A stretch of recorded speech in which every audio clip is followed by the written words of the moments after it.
जय हिंद बच्चों, कैसे हैं आप लोग। मेरा नाम अविनाश है और आज मैं आपके लिए लेकर आया हूँ एडमिशन ऑफ पार्टनर का फर्स्ट पार्ट, यानी कि पार्टनरशिप की जो हमारी बुक है उसका न्यू वाली बुक के हिसाब से 5th चैप्टर और ओल्ड वाली बुक के हिसाब से 4th चैप्टर। अभी जो नई आ गई है उसमें 5th चैप्टर हो गया है क्योंकि एनपीओ को फर्स्ट चैप्टर बना दिया गया है। तो सर जो हमारा चैप्टर है इससे पहले अभी हमने कंप्लीट किया है change in profit sharing ratio.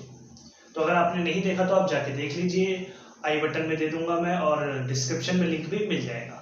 तो आज हम बात करते हैं एडमिशन ऑफ पार्टनर। ये क्या है सर? हमने एक 3rd चैप्टर पढ़ा, उसके अंदर एक बात पढ़ी थी, reconstitution of partnership. Reconstitution of partnership form या डिसोल्यूशन ऑफ पार्टनरशिप फॉर्म नहीं, सिर्फ पार्टनरशिप क्या होता है। तो यहाँ पर हमने ये पढ़ा था कि जब पार्टनर्स के बीच की जो टर्म्स एंड कंडीशन होती है उसके बीच में चेंज आता है तो उसे हम कहते हैं रिकंस्टिट्यूशन ऑफ पार्टनरशिप फर्म या फिर dissolution of partnership. Partnership firm नहीं कर, डिसोल्यूशन ऑफ पार्टनरशिप फर्म नहीं, क्योंकि डिसोल्यूशन ऑफ पार्टनरशिप फर्म का मतलब है एंड हो जाना, खत्म। मगर एंड नहीं हो रहा, नई वाली जो पुरानी वाली हमारी पार्टनरशिप थी वो खत्म हो गई और नई वाली अब स्टार्ट हो गई। तो जब एडमिशन होता है यहाँ पे भी रिकंस्टिट्यूशन होता है। अगर आपने नहीं देखा तो पार्ट 1 में जाके देख लो, आपको रिकंस्टिट्यूशन के बारे में थोड़ी सी नॉलेज मिल जाएगी। तो बच्चों जो एडमिशन ऑफ पार्टनर है ये क्या होता है? ऐसा होता है कई बार हमें अपना बिजनेस एक्सपेंड करने के लिए या फिर अपने लोगों की जरूरत पड़ रही है, कोई एक्सपीरियंस ऐसा बंदा है जिससे हमसे ज्यादा एक्सपीरियंस, हमसे ज्यादा नॉलेज है, या कोई ऐसा जिसके पास हमसे ज्यादा ब्रांडिंग है, उसकी हमसे ज्यादा उसका मार्केट में नाम चल रहा है, तो हम उसे अपना पार्टनर बनाना चाहते हैं कैपिटल के लिए, एक्सपीरियंस के लिए और किसी की ब्रांड इमेज का यूज करके अपना फायदा उठाने के लिए हम पार्टनर बनाते हैं।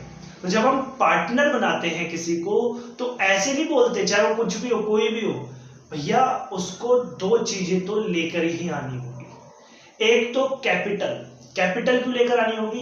क्योंकि जिस दिन आज मान लो हमने उसे अपना पार्टनर बना लिया और कल को हमारी फर्म बंद हुई तो वो भी एसेट पे अधिकार जमाएगा, मगर उसके पैसे भी लगे होंगे तभी तो जमाएगा। तो उससे हम कहते हैं कि आपको एसेट पे राइट चाहिए, इसके लिए आपको कैपिटल लेकर आना पड़ेगा। तो वो कैपिटल लेकर आता है किसके लिए? एसेट के लिए। दूसरी चीज वो लेकर आता है प्रीमियम फॉर गुडविल।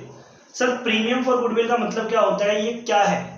गुडविल का मतलब क्या होता है ये आपको अच्छे से पता होगा, मैं उम्मीद करता हूं। अगर आप ये एडमिशन चैप्टर पढ़ रहे हैं, अगर नहीं पता तो वैल्यूएशन ऑफ गुडविल में जाइए, वहां पर आपको गुडविल का मतलब मिल जाएगा। तो बच्चों ये गुडविल होता है, गुडविल का मतलब होता है मार्केट में आपका इतना नाम होना जिस वजह से आप नॉर्मली कोई जितना प्रॉफिट कमाता है आप उससे ज्यादा कमा रहे हो। तो जो आप एक्स्ट्रा प्रॉफिट कमाते हो ये गुडविल की वजह से होता है। अगर कोई नया पार्टनर आज आया और वो उस एक्स्ट्रा प्रॉफिट को अर्न कर पा रहा है, क्यों? बिकॉज ऑफ यू, क्योंकि आपने मेहनत की थी इसलिए आज वो ज्यादा प्रॉफिट कमा पाएगा, क्योंकि ओल्ड पार्टनर्स ने मेहनत की थी। तो वो कहेंगे कि भाई आपको भी प्रॉफिट देंगे हम, आज से जितना हम ले रहे हैं उसमें से ही शेयर आपको भी देंगे कुछ, तो आपको कुछ ना कुछ तो इसके लिए देना पड़ेगा प्रॉफिट के लिए। तो प्रॉफिट के लिए लेकर आता है प्रीमियम फॉर गुडविल। तो प्रीमियम फॉर गुडविल किसके लिए लेकर आता है? Share of profit. जितना हम उसको प्रॉफिट में से शेयर देंगे उतना वो हमारे को गुडविल दे देगा। और ये गुडविल किसके बीच में बटेगा? जो भी पार्टनर अपने शेयर में से उसको शेयर देने को तैयार होगा। अगर दोनों होंगे तो दोनों के बीच में बटेगा। और कई बार ऐसा होता है सिर्फ एक पार्टनर ही दे रहा है, दूसरा कह रहा है मैं नहीं दूंगा, तो कोई बात नहीं, जो दे रहा है प्रीमियम फॉर गुडविल उसको मिल जाएगा। ठीक है, premium for goodwill, treatment of goodwill के पीछे पूरी क्लास लगाएंगे। पार्ट 2 के अंदर हम सिर्फ इसके ऊपर ही बात करेंगे, ये खुद में एक वास्ट टॉपिक है। तो आज हम पहले एडमिशन के बारे में ही बात करते हैं। तो हमें अभी तक इतनी तो बात क्लियर हो गई सर कि एडमिशन क्या होता है और क्यों करते हैं। क्या होता है? जब एक नया पार्टनर बिजनेस के अंदर आता है तो उसे एडमिशन कहते हैं। और क्यों करते हैं बच्चों? एक्सपेंड करने के लिए, एक्सपीरियंस, कोई एक्सपीरियंस बंदा अपने बिजनेस में हम लाना चाहते हैं, किसी की रेपुटेशन, किसी की ब्रांड इमेज यूज करके हम अपने बिजनेस को बड़ा बनाना चाहते हैं। इसके बाद हमने ये देखा कि जब पार्टनर आता है तो वो 2 चीजें लेकर आता है। एक लेकर आता है कैपिटल और दूसरा लेकर आता है प्रीमियम फॉर गुडविल। तो कैपिटल वो लेकर आता है एसेट के लिए और प्रीमियम फॉर गुडविल लेकर आता है किसके लिए? प्रॉफिट के लिए। यहां तक तो हमें समझ आ गया सर। अब जब एडमिशन होता है तो मैंने क्या कहा, रिकंस्टिट्यूशन ऑफ पार्टनरशिप होता है। तो जब भी रिकंस्टिट्यूशन ऑफ पार्टनरशिप होगा तो क्या होगा, तो सबसे पहले तो हम पढ़ते हैं क्या होता है। When any person admit in the firm as partner, अगर कोई भी व्यक्ति हमारे फर्म में एडमिट हो रहा है as partner, then he has to bring cash और any other asset for capital and for goodwill, यानी कि उससे कैश लाना होगा या कोई अदर एसेट। कई बार ऐसा होता है कैश नहीं लाता हो, वो उसका पहले से कोई बिजनेस था, वो अपने डेटा स्टॉक वगैरह ले आया, कैपिटल का अमाउंट उसने पूरा कर लिया। तो ऐसा हो सकता है कि वो अदर एसेट ले आए, कोई बात नहीं, हम कैश लेके अदर एसेट डेबिट कर देंगे, ठीक है जी। और कैपिटल क्यों लाता है, राइट ऑन एसेट, और प्रीमियम फॉर गुडविल क्यों लाता है, for taking share in future profit, future profit में शेयर लेने के लिए वो प्रीमियम फॉर गुडविल लेकर आता है। अब इसके बाद बात आती है जब एडमिशन होगा तो हमें करना क्या क्या होगा, या फिर इन शॉर्ट में आपको कहूं तो ये जो आपका चैप्टर है, इस पूरे चैप्टर के अंदर हमें कौन कौन सी चीजें अभी पढ़नी है। तो बच्चों एक बात मैं आपको बताता हूं, change in PSR, admission of partner, retirement and death of partner, ये तीनों चैप्टर एक दूसरे से बहुत ज्यादा रिलेट करते हैं। अगर किसी बच्चे ने change in profit sharing ratio पे मेहनत कर दी तो मैं सही बता रहा हूं, आपको एडमिशन और रिटायरमेंट में मेहनत नहीं करनी पड़ेगी। आपकी आधी मतलब मोर देन 80% तो आपकी हार्डवर्क वही हो गया। अब आपको बस थोड़ी थोड़ी बातें समझनी है। जब एडमिशन होगा तो सबसे पहली चीज तो हमें करनी है, जो भी पार्टनर आ रहा है उसको शेयर देंगे, यानी कि जो एग्जिस्टिंग पार्टनर है उनको सैक्रिफाइस करेंगे। तो जो सैक्रिफाइसिंग पार्टनर होगा उसको हम गुडविल का पैसा देंगे, जिसे हम प्रीमियम फॉर गुडविल कहेंगे। ये बात तो मैंने आपको यहाँ पे भी बता दी थी, यहाँ भी आ गई। इसके बाद हमने पढ़ा था पिछले चैप्टर में भी कि जो जर्नल रिजर्व, प्रॉफिट या एक्यूमुलेटेड लॉसेस होंगे, हम उसे भी डिस्ट्रीब्यूट कर देते हैं ओल्ड पार्टनर ओल्ड रेशियो के बीच में। अगर ऐसा हुआ कि नहीं डिस्ट्रीब्यूट करना, क्वेश्चन में एक स्पेसिफिक लाइन दे दी, कंडीशन दे दी कि बुक वैल्यूज को अफेक्ट नहीं करना, तो उस केस में हमने सीखा था क्या करते हैं। उस केस में वही गेनिंग टू सैक्रिफाइसिंग वाली एंट्री बनेगी, और जो गेन कर रहा होगा, न्यू पार्टनर तो ऑलवेज गेन करता है क्योंकि वो आ ही रहा है, गेन कर रहा है। ओल्ड पार्टनर सैक्रिफाइस करेंगे तो उनको वो दे देगा। बाकी ऐसा क्वेश्चन हमें रेयर ही देखने को मिलेगा। ज्यादातर क्वेश्चन में हम बांट देते हैं, बात को करते हैं, बांट कर खत्म, इतना लंबा नहीं खींचते। इसके बाद हमने एक चीज और पढ़ी थी, revaluation of asset and reassessment of liabilities. याद है आपको, revaluation of asset and reassessment of liabilities. तो भैया यहाँ पे हम बनाएंगे रीवैल्यूएशन अकाउंट, जिसके अंदर निकालेंगे रीवैल्यूएशन अकाउंट का प्रॉफिट, और वो ओल्ड रेशियो में ओल्ड पार्टनर के बीच में बांट देंगे। इसके बाद पार्टनर्स कैपिटल बनाएंगे, और फिर नए पार्टनर के आने के बाद ये जो सारी एडजस्टमेंट हुई, इसके बाद एक नई बैलेंस शीट बनाएंगे, जिसे हम balance sheet of new firm कहेंगे। तो ये सारी चीजें हम इस चैप्टर के अंदर करने वाले हैं। सबसे पहली चीज जो आज हम करने वाले हैं वो है रेशियो। यहां पे आपके लिए सबसे ज्यादा मेहनत वाला काम और सबसे जो बहुत ही क्रूशियल या सबसे मेन जो काम है, मैं वही कहूंगा रेशियो निकालना।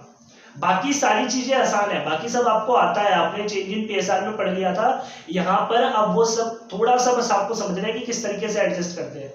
सबसे बड़ी चीज है रेशियो कैलकुलेट करना।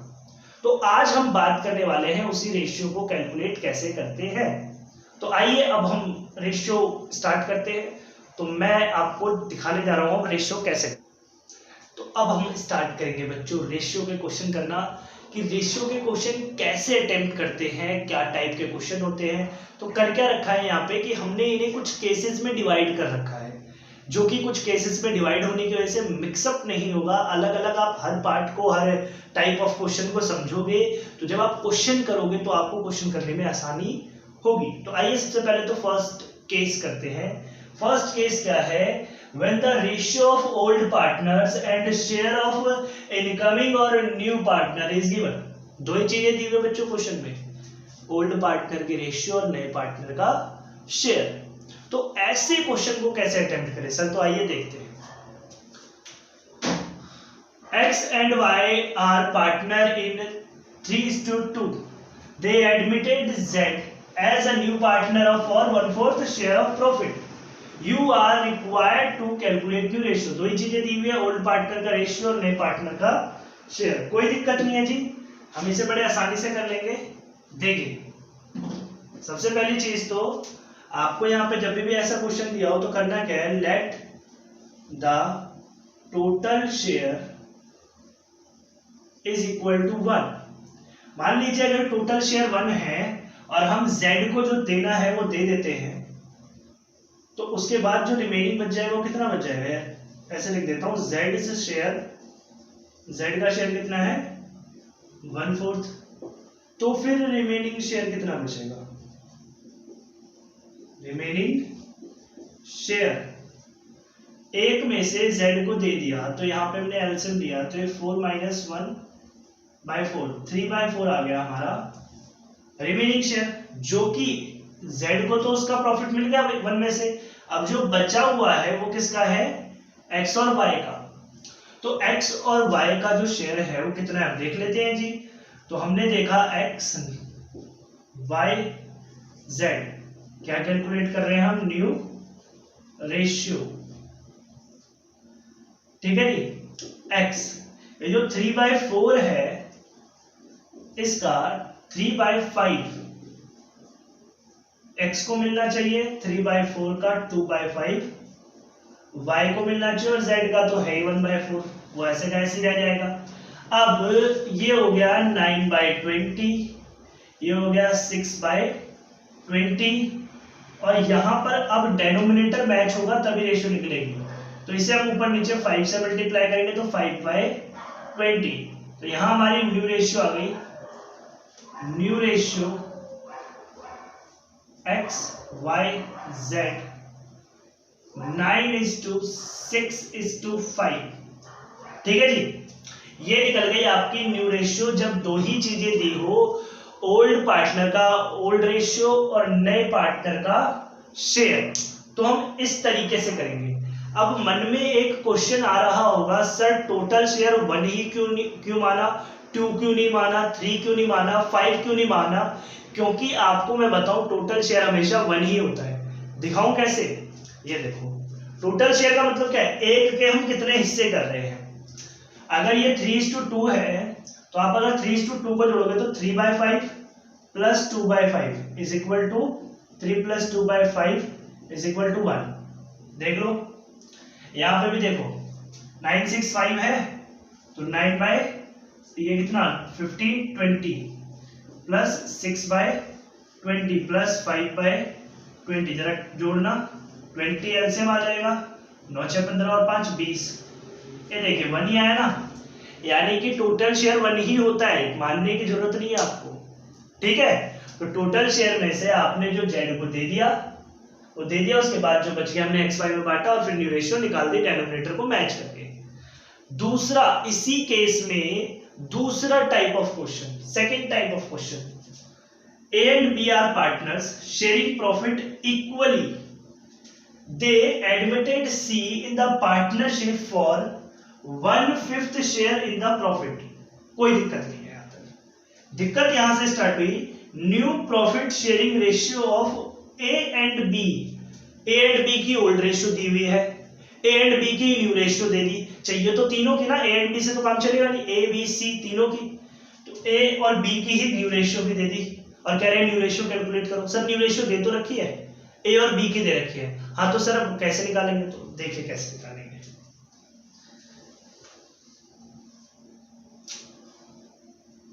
यहां पर भी आपको करना क्या है बच्चों, टोटल शेयर आपको मान लेना है 1, जो नया पार्टनर है यानी कि C's share is 1/5 and remaining share will be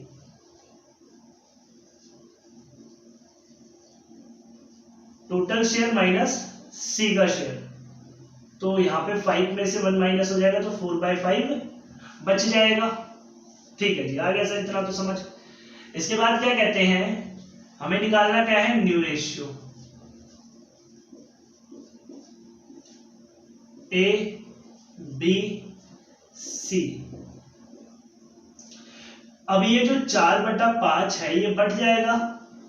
question ये अराइज होता है यहाँ पे कि इक्वली बांटे, यानी कि ओल्ड रेशियो में बांट दे ओल्ड पार्टनर की, या ओल्ड पार्टनर की ही न्यू रेशियो बांटे। तो जब भी अगर क्वेश्चन के अंदर ओल्ड पार्टनर की न्यू रेशियो दी हो तो हमेशा न्यू रेशियो बांटेंगे। जब अगर ओल्ड रेशियो दी हो तो ओल्ड में ही बांट देंगे अगर न्यू ना दी हो। मगर अगर ओल्ड पार्टनर की ही न्यू रेशियो दी हो, यानी कि जैसे यहाँ पे 2:1 दिया हुआ है, ओल्ड भी दिया हुआ है, तो 2:1 में बांटेंगे। 2/3 1/3। ये हमने सॉल्व किया। 8/15 4/15। यहाँ पे देखिए 15 डेनोमिनेटर मैच कर रहा है तो 3 से ऊपर नीचे मल्टीप्लाई करेंगे 3/15 आ जाएगा। इसके बाद हम क्या करेंगे, हमारी रेशियो निकल के आ गई बच्चों, न्यू रेशियो आई है आपकी।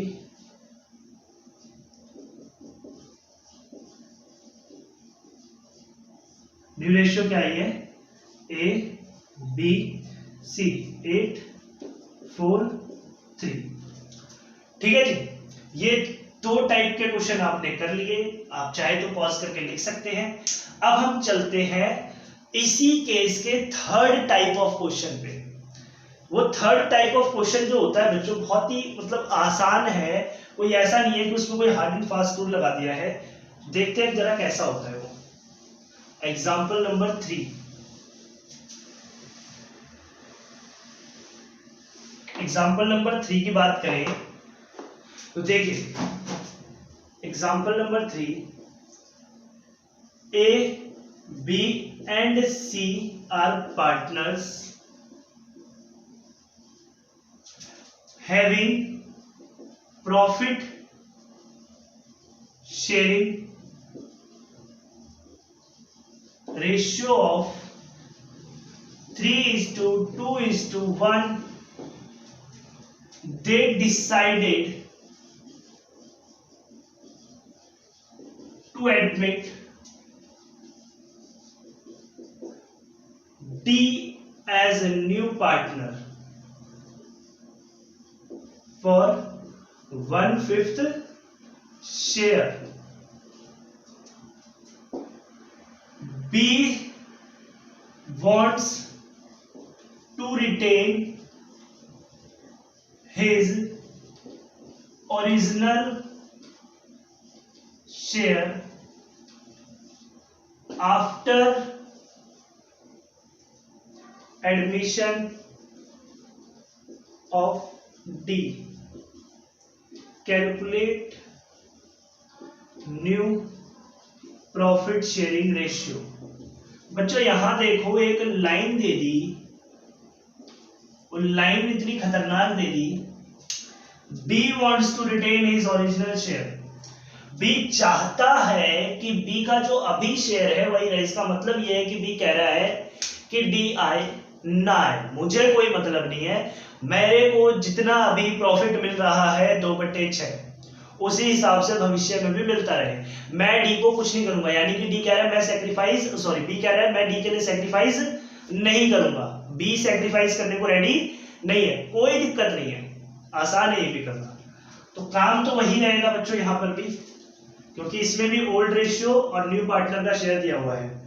सोल्यूशन टोटल शेयर मान लेंगे हम कि 1 है, और क्या नाम है डी आ रहा था, तो डी का जो शेयर है D is share is equal to 1/5 and remaining share is equal to 1 - 1/5 is equal to 4/5। ठीक है जी मित्रों। इसके बाद क्या कहते हैं, हमें निकालना है न्यू रेशियो। तो यहां पर अब हम करेंगे क्या, ये जो आपने माइनस किया है ना, यहां पे ध्यान देना है। यहां ध्यान क्या देना है कि C का तो जो D है, D का तो माइनस होगा ही होगा। B जो कह रहा है कि अपना चेंज नहीं करूंगा मैं, उसका भी यहां पे लिख देंगे। 2/6 था ना शेयर B का, देखे 3 2 5 और 1 6, 2/6 B का है, उसका भी शेयर यहां पर लिख देंगे। और अब इसको माइनस करेंगे, तो मैंने अब इसको माइनस करना है, तो क्या आएगा 1 तो ऐसे रह जाएगा, ये हो जाएगा 6 पंजे 30, 6 कम 6 प्लस 10, और यहाँ पे सॉल्व किया 1 माइनस 16/30 और इसे सॉल्व कर दिया तो ये आ गया 14/30। ठीक है, ये एलसीएम लेंगे, यहाँ पे 130 जाएगा, फिर 16 माइनस होगा। इसके बाद यहाँ पे हमने निकालनी है न्यू रेशियो, है ना। और कौन कौन पार्टनर है, ए बी सी डी। बचा क्या है 14/30, 14/30 14/30, इसको तो होगा नहीं भैया 14/30। बी ने क्या कहा था, बी ने कहा था कि मेरा जो शेयर है वही रहना चाहिए, तो इसका 2/6 ही रहेगा 14/30। और डी का शेयर हमें पता है कितना है 1/5। अब देखो बात क्या है यहाँ पे कि जब बी कह रहा है कि बी सैक्रिफाइस करेगा ही नहीं, बी का हमने ऑलरेडी यहां से टोटल शेयर में से साइड कर दिया, तो ये जो 14/30 बचा है किसका बचा, डी का भी साइड कर दिया, बी का भी साइड कर दिया, तो ए और सी का। तो यहां पर जो रेशियो है 3:2:1 वो ए बी सी की है, और बी कह रहा है कि मैं कुछ दूंगा ही नहीं, तो अब हमें सिर्फ ए और सी के रेशियो की जरूरत है जो कि है 3:1। अगर हम बी को हटा दे साइड तो 3/4 और 1/4। इसे हमने सॉल्व किया, सॉल्व करने में आया 14 2 28 42 और ये 120। इसमें आया 14/120। अब भैया यहाँ आ रहा है 120 और यहाँ है 2/6। अब हमें चाहिए 120 क्योंकि हमें क्या चाहिए, डेनोमिनेटर सेम होगा तभी रेशियो निकलेगी। ठीक है जी, तो अभी हम 120 ले लेते हैं, बाद में अगर ये कॉमन आ रहा होगा तो कुछ कॉमन ले लेंगे। तो 120 निकालने के लिए मुझे क्या चाहिए होगा, अगर इसे 20 से मल्टीप्लाई करूंगा तो आ जाएगा, तो 20/20 40/120। ठीक है जी, यहाँ पे भी 5 है और मुझे कितना चाहिए 120। तो 120 के लिए 5 से कितने को मल्टीप्लाई करें, 120 को डिवाइड कर तो पता चल जाएगा, 5 एकम 5 5 दूनी 10 24 24 24। ठीक है जी, तो ये आ जाएगा हमारा 24/120। अब हम रेशियो निकाल लेंगे यहाँ पे, न्यू रेशियो निकालेंगे किसकी किसकी, ए की, बी की और सी की और डी की। 42:40:14:24। यहां से सिर्फ 2 कॉमन आएगा, ए बी सी डी, तो 2 कॉमन आएगा तो ये बच जाएगा 21 27 और 12। ये आ गई आपकी रेशियो। यहां पर देखो क्या हुआ था, ओल्ड पार्टनर के शेयर रेशियो दिया हुआ था, न्यू पार्टनर का शेयर भी दिया हुआ था, कहाँ गया ये रहा, और साथ ही साथ एक लाइन दी हुई थी कि कोई एक पार्टनर चाहता है कि जो उसका ओरिजिनल शेयर अभी है वही भविष्य में भी रहे, तो कोई दिक्कत नहीं है। यहां पर सिर्फ चेंज ये आएगा कि जब हम पहले तो टोटल शेयर वैसे ही मानेंगे जैसे अभी 2 क्वेश्चन में माना था, डी का शेयर लिखेंगे, जब हम रिमेनिंग शेयर निकाल रहे होंगे तो डी का माइनस करेंगे, साथ ही साथ जो ओरिजिनल रखना चाहता होगा उसका भी कर देंगे। यहाँ पे बी था तो बी का 2/6 था, वो भी हमने लिख दिया। इंपॉर्टेंट बात ये है बच्चों, ब्रैकेट लगाना मत भूलना। गलती कहाँ करते हैं बच्चे, ये भी कर लेते हैं, यहाँ पे ब्रैकेट लगाना भूल जाते हैं, तो 1 में से 1/5 माइनस होगा, 2/6 प्लस हो जाएगा, तो ये गलत हो जाएगा। हमें इन दोनों का टोटल माइनस करना है, तो हम क्या करेंगे, 1 ब्रैकेट में 1/5 प्लस 2/6, ये हमने सॉल्व किया, निकल के आया 14/30। ये जो 14/30 है, डी का शेयर अलग कर दिया आपने 1 में से, बी का अलग कर दिया, तो ये 14/30 सिर्फ ए और सी का बचा है। तो हमें ए और सी की रेशियो चाहिए कि ए और सी की रेशियो क्या थी, तो ए बी सी की थी 3:1, बी को हटा दिया तो ए सी की बच गई 3 और 1। तो इसमें हम बांट देंगे इस 14/30 को, क्योंकि बी को नहीं मिलेगा, बी का शेयर हमने यहाँ से ऑलरेडी माइनस कर दिया है। New ratio A B C D, A 14/30 का 3/4, 3:1 में 3/4, बी तो मिलेगा ही नहीं, सी 14/30 का 1/4 और बी का 2/6 रहेगा, इसका 1/5। हमने यहाँ पे सॉल्व किया तो 42/120 और 14/120 आया, तो इनको डिनोमिनेटर मैच करने के लिए 20 ऊपर नीचे और 24 ऊपर नीचे हमने मल्टीप्लाई किया, तो हमारी रेशियो निकल के आ गई ये। फिर हमने इसमें से 2 कॉमन ले लिया तो आ गया 21 27 12। जो रेशियो होती है वो हमेशा स्मॉलेस्ट फॉर्म में होती है, इसीलिए हम इसमें से हमेशा कॉमन लेंगे, इसमें नहीं छोड़ेंगे, गलत है, यही बेस्ट, ये सही है, ठीक है। तो इसी के साथ क्या कहते हैं, हमारा जो केस 1 था रेशियो का वो आज हो गया खत्म, और मैं चाहता हूं कि आज हम यही वीडियो को रहने देते हैं। अब हम आगे के जो रेशियो है और केसेस है वो अगली वीडियो में नेक्स्ट पार्ट में कंटिन्यू करेंगे। तो इसी के साथ आज की क्लास खत्म होती है। हंसते रहिए, खेलते रहिए और पढ़ते रहिए।